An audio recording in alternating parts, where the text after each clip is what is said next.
तो मिक्सचर्स को हमने टू टाइप में डिवाइड किया है, होमोजीनियस मिक्सचर और हेट्रोजीनियस मिक्सचर। तो सबसे पहले हम होमोजीनियस मिक्सचर के बारे में स्टडी करेंगे। तो डेफिनेशन लिखते हैं होमोजीनियस मिक्सचर की, जो कि होती है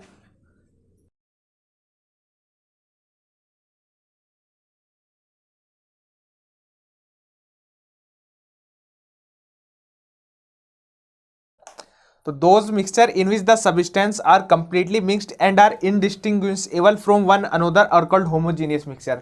तो होमोजीनियस मिक्सचर वो होते हैं जिनमें जो सब्सटेंस है मिक्सचर के अंदर, जो कंपोनेंट्स है मिक्सचर के अंदर, अगर वो कंपोनेंट पूरी तरीके से मिक्स हो जाए और एक दूसरे से इनडिस्टिंग्विशेबल हो, यानी हम उन्हें अलग अलग आइडेंटिफाई नहीं कर सके, बिल्कुल भी हमें पता ही नहीं चले कहाँ पर। जैसे ये शुगर सॉल्यूशन होता है कोई, तो उसमें जो शुगर होती है वाटर के अंदर, हम उसे पता ही नहीं चलता कहाँ चली गई शुगर, हम बिल्कुल वो पूरी तरीके से मिक्स हो जाती है और हम उसको पता ही नहीं लगा पाते कि कहाँ है। तो हम उसको डिस्टिंग्विश ही नहीं कर पाए, बिल्कुल इनडिस्टिंग्विशेबल हो एक दूसरे से, उन मिक्सचर्स को हम बोलते हैं होमोजीनियस मिक्सचर। तो homogeneous mixture have uniform composition. जो होमोजीनियस मिक्सचर होते हैं उनका कॉम्पोजिशन होता है वो यूनिफॉर्म होता है। अब ये यूनिफॉर्म कॉम्पोजिशन क्या होता है? तो यूनिफॉर्म कॉम्पोजिशन बोलते हैं जैसे अगर हम कोई भी जैसे मिक्सचर है, कोई होमोजीनियस मिक्सचर है, अगर उसमें हम कहीं से भी इतना सब्सटेंस लें, जैसे एग्जांपल के लिए मैं बता रहा हूँ, जैसे ये शुगर सॉल्यूशन है और अगर हम इसमें से शुगर सॉल्यूशन में से कहीं से भी जो निकाल लें, जैसे चीनी का पानी है, इसमें से भी यहाँ से अगर पानी ले, चाहे यहाँ से ले यहाँ से ले, तो जो जितनी भी मिठास है पानी के अंदर, जो स्वीटनेस है, वो हर जगह सेम रहेगी। तो उसी चीज़ को बोलते हैं यूनिफॉर्म कॉम्पोजिशन। यानी इसका जो जो ये होमोजीनियस मिक्सचर है, ये शुगर सॉल्यूशन है, इसका जो कॉम्पोजिशन है वो यूनिफॉर्म है। यानी हर जगह पर जहाँ पर जितनी मिठास यहाँ पर है उतनी मिठास यहाँ पर है, जितनी स्वीटनेस यहाँ पर है पानी के अंदर उतनी स्वीटनेस यहाँ पर है, हर जगह सेम स्वीटनेस हो, तो उसको बोलते हैं यूनिफॉर्म कॉम्पोजिशन। जो होमोजीनियस मिक्सचर होते हैं उनकी जो कॉम्पोजिशन होती है वो यूनिफॉर्म होती है। तो अब एग्जाम्पल की बात करते हैं होमोजीनियस मिक्सचर के। तो जो होमोजीनियस मिक्सचर है उसके क्या क्या एग्जाम्पल होते हैं? तो जो जितने भी सारे सॉल्यूशन होते हैं वो सब होमोजीनियस मिक्सचर के एग्जाम्पल हैं। तो ऑल सॉल्यूशन, जितने भी सारे सॉल्यूशन होते हैं वो मिक्सचर होते हैं, जो हमने पीछे पढ़ा है अभी। और जो जितने सारे सॉल्यूशन होते हैं वो एग्जैक्टली बोले तो वो होमोजीनियस मिक्सचर होते हैं। सारे सॉल्यूशन होमोजीनियस मिक्सचर होते हैं, जैसे सॉल्ट सॉल्यूशन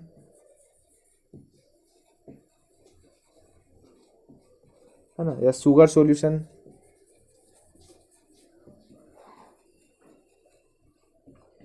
और जैसे वाटर और अल्कोहल को मिलाते हैं तो वो भी होमोजीनियस मिक्सचर होता है।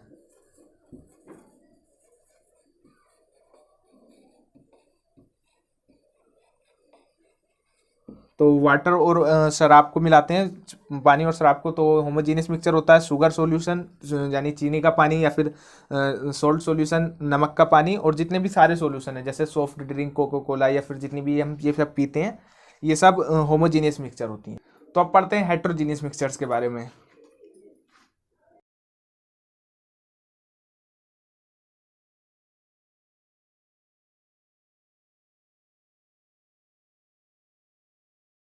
तो those mixtures in which substance are not completely mixed and remain separate from one another are called heterogeneous mixture. यानी वो मिक्सचर जिसमें जो मिक्सचर के अंदर जो सब्सटेंस है वो सब्सटेंस एक दूसरे में कंप्लीटली मिक्स ना हो, एक दूसरे से अलग अलग रहे, उन मिक्सचर्स को हम हेट्रोजीनियस मिक्सचर करेंगे। होमोजीनियस मिक्सचर में क्या होता था? जो होमोजीनियस मिक्सचर के अंदर जो सब्सटेंस है वो कंप्लीटली मिक्स हो जाते थे, लेकिन जो हेट्रोजीनियस मिक्सचर है उनके हेट्रोजीनियस मिक्सचर के अंदर जो सब्सटेंस होते हैं मिक्सचर के अंदर, जैसे ये मिक्सचर है, इसके वाटर और सैंड का मिक्सचर है, ये सैंड के पार्टिकल्स हैं, तो ये वाटर और सैंड इसके सब्सटेंस है मिक्सचर्स के, जो मिक्सचर के सब्सटेंस है, और ये कंप्लीटली मिक्स नहीं होते हैं, क्योंकि जो सैंड है वो पार्टिकल्स हैं वो नीचे बैठ जाते हैं और जो इसके वाटर के पार्टिकल्स हैं वो ऊपर रहते हैं। तो हम ऐसे देख के बता सकते हैं कि सैंड के पार्टिकल्स ये रहे और जो वाटर है वो ये रहा। तो जो कंप्लीटली मिक्स नहीं हुए ऐसे मिक्सचर्स को हम बोलते हैं हेट्रोजीनियस मिक्सचर्स। तो heterogeneous mixture do not have uniform composition. जो हेट्रोजीनियस मिक्सचर होते हैं इनका कॉम्पोजिशन यूनिफॉर्म नहीं होता है, जबकि जो होमोजीनियस मिक्सचर होते थे जो हमने अभी पीछे पढ़े थे उनका कॉम्पोजिशन यूनिफॉर्म होता था। जैसे हेट्रोजीनियस मिक्सचर में अगर हम सैंड और शुगर को मिलाएं, उसका मिक्सचर बनाएं, तो कहीं पे जो पार्टिकल्स होंगे वो सैंड के ज़्यादा होंगे, कहीं पर शुगर के ज़्यादा होंगे, तो जो यूनिफॉर्म कॉम्पोजिशन होगा वो यूनिफॉर्म नहीं होगा। लेकिन जैसे होमोजीनियस मिक्सचर की बात करें तो जैसे वाटर और शुगर का हम एग्जांपल लें तो जो कॉम्पोजिशन है वो यूनिफॉर्म रहता है। होमोजीनियस मिक्सचर में जो यूनिफॉर्म कॉम्पोजिशन रहता है और हेट्रोजीनियस मिक्सचर में यूनिफॉर्म कॉम्पोजिशन नहीं रहता है, नॉन यूनिफॉर्म रहता है कॉम्पोजिशन, या फिर जो हेट्रोजीनियस मिक्सचर होता है इनका कॉम्पोजिशन यूनिफॉर्म नहीं होता है। तो एग्जांपल है हेट्रोजीनियस मिक्सचर के, जैसे शुगर एंड सैंड मिक्सचर और शुगर एंड सैंड मिक्सचर, या फिर जैसे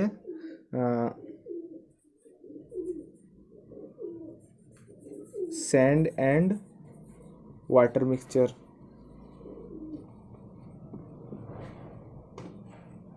और या फिर जैसे चॉक एंड वाटर मिक्सचर,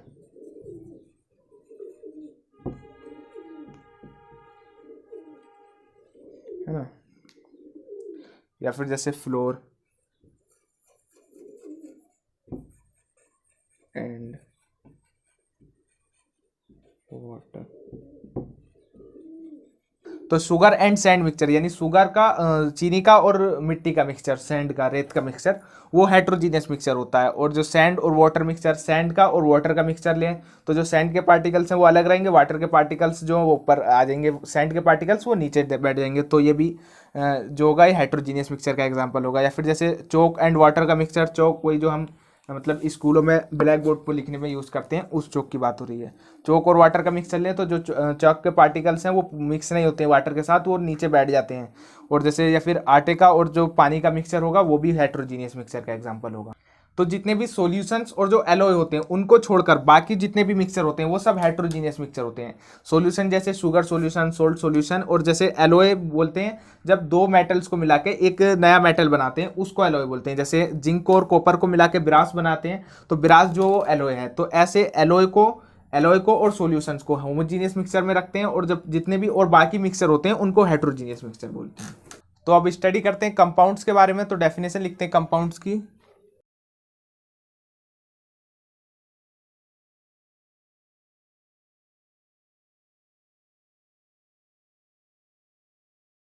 तो a compound is a substance made up of two or more elements chemically combined in a fixed ratio by mass। एक कंपाउंड होता है, उस सब्सटेंस को बोलते हैं कंपाउंड, जो दो या दो से ज्यादा एलिमेंट से मिलकर बना होता है। लेकिन जो एलिमेंट्स होते हैं ये केमिकली कंबाइन होते हैं और एक फिक्स रेशियो में होते हैं।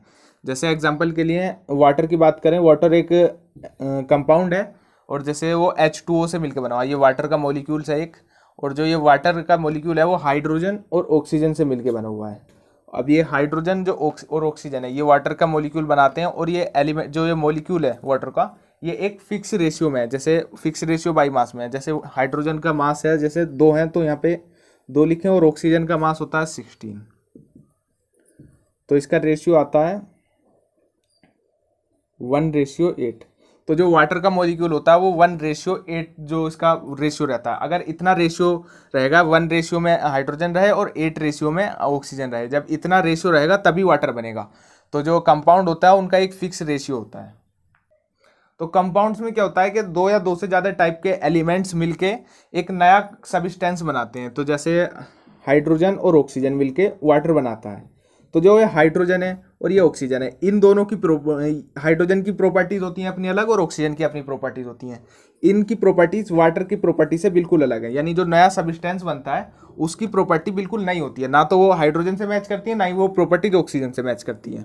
जैसे हाइड्रोजन है वो जल जाता है, बर्न हो जाता है हाइड्रोजन, लेकिन जो वाटर है वो बर्न नहीं होता है। और हाइड्रोजन है और ऑक्सीजन है ये जो कि गैस फेज में होते हैं, लेकिन जो वाटर है वो लिक्विड फेज में होता है। तो जो नया सब्सटेंस बनता है 2 एलिमेंट के मिक्स करने से जो नया कंपाउंड्स बनता है उसकी प्रॉपर्टी अलग होती है। इन दोनों ना तो वाटर की प्रॉपर्टी ऑक्सीजन से मैच करती है ना ही हाइड्रोजन से मैच करती है। जो वाटर की प्रॉपर्टी है वो अलग ही होती है, ना तो हाइड्रोजन जैसी होती है ना ही ऑक्सीजन जैसी होती है। तो जब 2 एलिमेंट्स को मिक्स करके जो नया कंपाउंड बनता है तो उस कंपाउंड की जो फिजिकल और केमिकल प्रॉपर्टीज होती हैं वो न्यू केमिकल प्रॉपर्टी होती हैं, वो उसकी नई केमिकल प्रॉपर्टी होती है। नई मतलब न्यू वाली नहीं, नई वाला मतलब नहीं वाला नहीं, न्यू वाला नहीं, न्यू केमिकल प्रॉपर्टीज होती है। ना तो वो ऑक्सीजन से मैच करती है ना ही हाइड्रोजन से मैच करती है। और कंपाउंड्स को हम फिजिकल प्रोसेस से सेपरेट नहीं कर सकते हैं। जैसे मिक्सचर में होता था, क्या होता था कि हम उसको जैसे वाटर और शुगर का मिक्सचर है सॉल्यूशन है, तो अगर हम उसको सेपरेट करें तो इवेपोरेशन करके हम उसको सेपरेट कर सकते हैं। जो शुगर है वो नीचे रह जाएगी और जो वाटर है वो इवेपोरेट हो। लेकिन जो कंपाउंड्स है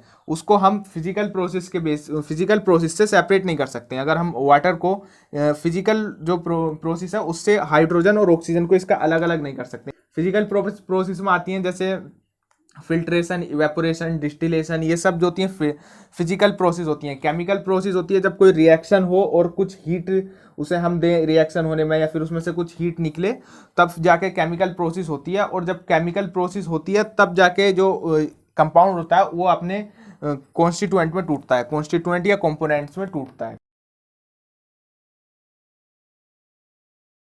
तो कंपाउंड्स को हम फिजिकल प्रोसेस से सेपरेट नहीं कर सकते, जबकि मिक्सचर को हम सेपरेट कर सकते थे।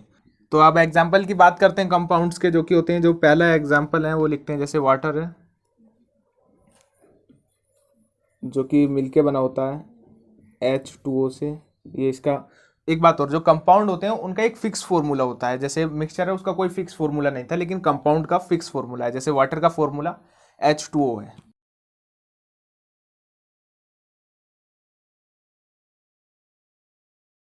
तो जो कंपाउंड्स का एग्जांपल है वो है वाटर, जिसका फॉर्मूला H2O है, ammonia NH3, silicon dioxide SiO2, carbon dioxide, calcium carbonate, और भी बहुत सारे होते हैं एक्सेट्रा। तो जो कंपाउंड्स है उसको फिर हमने फर्दर क्लासीफाई किया है एसिड, बेस और सोल्ट में, जिसके बारे में हम नेक्स्ट क्लास में यानी 10th क्लास में पढ़ेंगे। उसका पूरा चैप्टर है एसिड, बेस और सोल्ट के नाम से। अभी बस इतना ही याद रखना है, जितना मैं बता रहा हूँ बस उतना ही याद रखना है। नेक्स्ट वीडियो में अब हम जो कंपाउंड्स और मिक्सचर है उसमें क्या क्या डिफरेंस है उसके बारे में स्टडी करेंगे।